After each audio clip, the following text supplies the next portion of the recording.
nakakain na ba kayo nito? Nabili lang namin dito sa Batangas. Nagpunta kasi kami ng Padre Pio. Ang gaan niya. Anong tawag dito?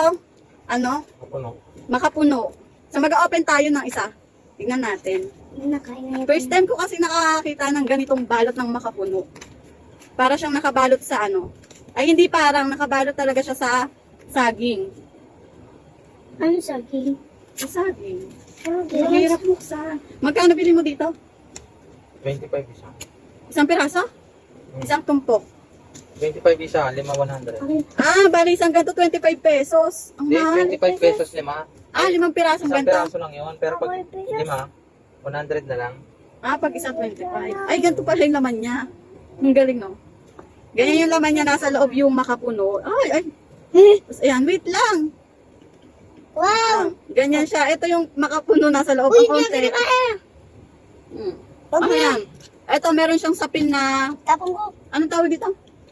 Yung ano ng puno, Saging. ng saging. Oh, ano na? Ito yung kakain. Dito kami sa simba. Napabili ko. Tagal mo naman magbala.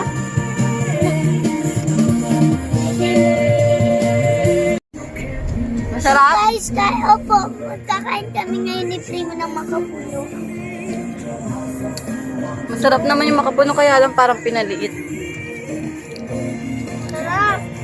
Panis. Sarap, Prima. Tingnan nga ano yan. Baka yung dahon yung kinakain mo.